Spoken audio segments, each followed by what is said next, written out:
Hi friends, welcome to this video. Let us have a glance on the concept of idealism and its educational implications. First of all, we are going to see about idealism. Idealism says that the spiritual aspects are the chief components of human life. Idealism is the oldest system of philosophy, and the founder of idealism is Plato. He is a Greek philosopher. Now, we can see how ideas and material things differ. The idealist argues that material things do not really exist, and Plato says that ideas are real because they are immutable and indestructible. Immutable means it doesn't change. Indestructible means it cannot be destroyed. But material things are not real because they are mutable and destructible. Idealism is psychocentric, where mind is the center of reality in wisdom world. Idealism begins with Socrates and Plato. Idealism holds the views that ideas are the only reality, there is no external reality, and that the world consists of ideas. Next, let us see the chief exponents of idealism. The chief exponents of idealism are Plato, St. Augustine, Berkeley, Immanuel Kant, Froebel, Swami Vivekananda, Blaise Pascal, and Mahatma Gandhi. Here is the definition of idealism stated by D.M. Dutta.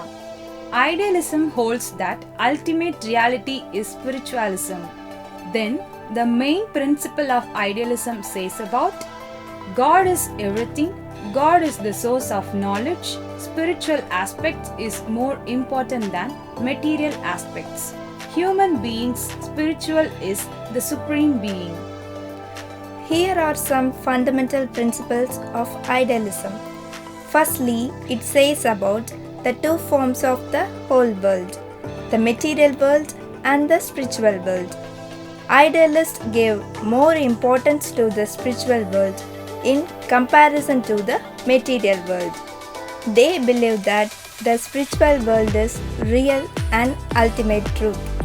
To know the reality of the spiritual world is to know the reality of mind and soul. Secondly, ideas are more important than objects. Here, according to idealists, knowledge of mind and soul can be obtained through ideas only. Thirdly, it says about importance of man over nature. Man can think and experience material objects and material phenomena.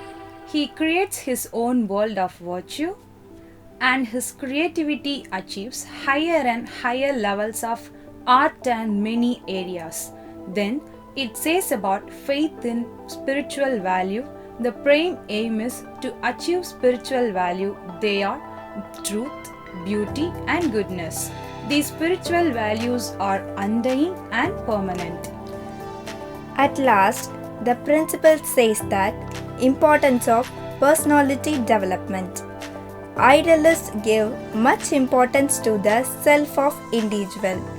This is called as self-realization.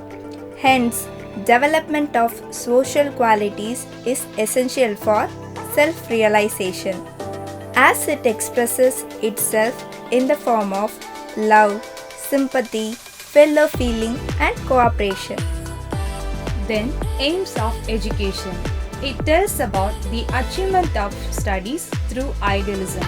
Search for truth is the highest aim of education in idealism. Then, self-realization. It is the ultimate aim. Character development. It is the proper aim. Spiritual development. It is the prime aim. At last, simple living and high thinking. Now, we are going to see about idealism and its curriculum. Idealism firmly holds that should be concerned with the whole humanity and its expressions. These expressions can be imbibed by two ways, namely from the physical environment and from contacts with other fellow men. Next, we are going to see the philosopher Plato's view on idealism. The aim of life is to realize God, which is possible only by pursuing high ideals, namely truth, beauty, and goodness. He viewed idealism in three dimensions.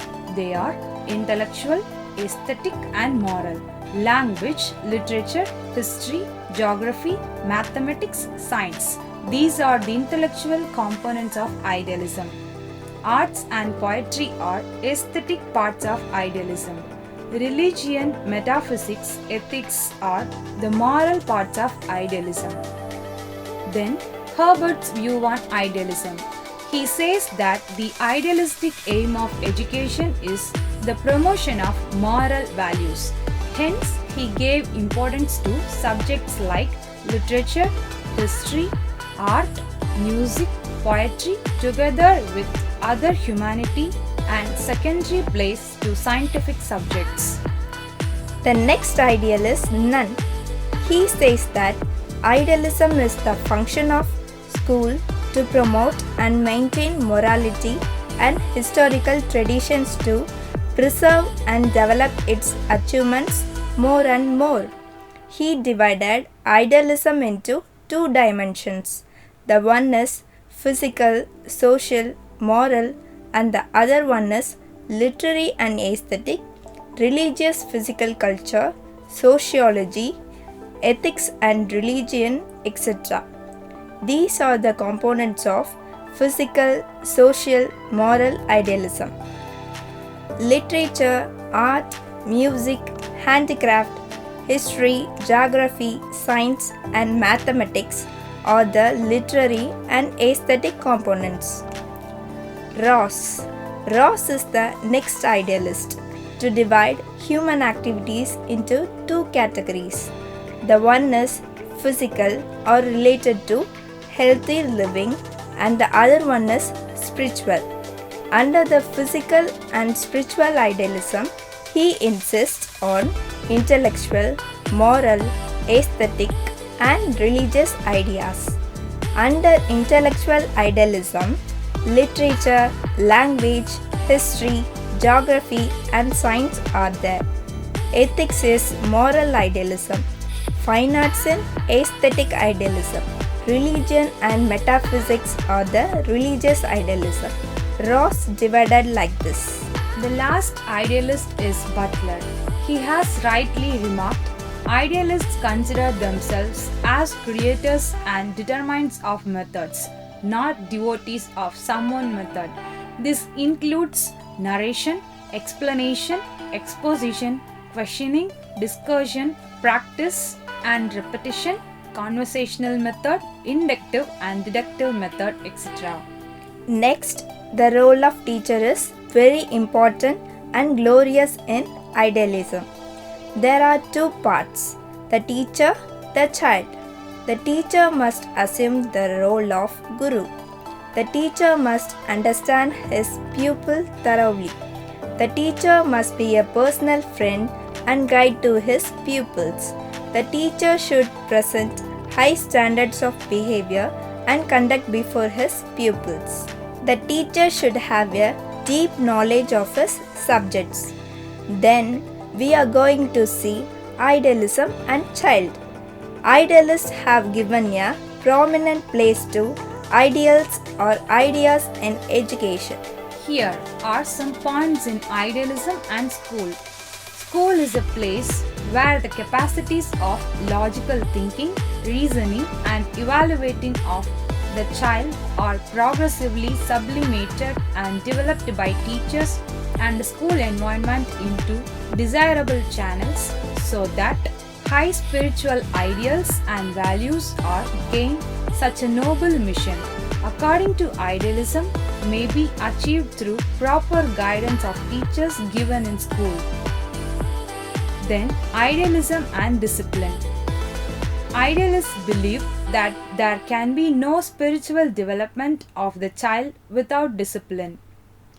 We are coming to the end of this video. there are some merits and demerits of idealism.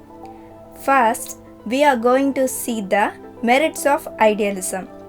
It is the only philosophy where the detailed exposition of aims has been emphasized.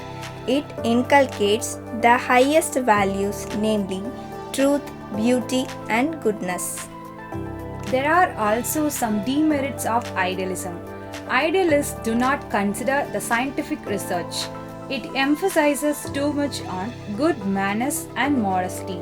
Obsolete knowledge may create hindrance, infusing new spirit in the contents.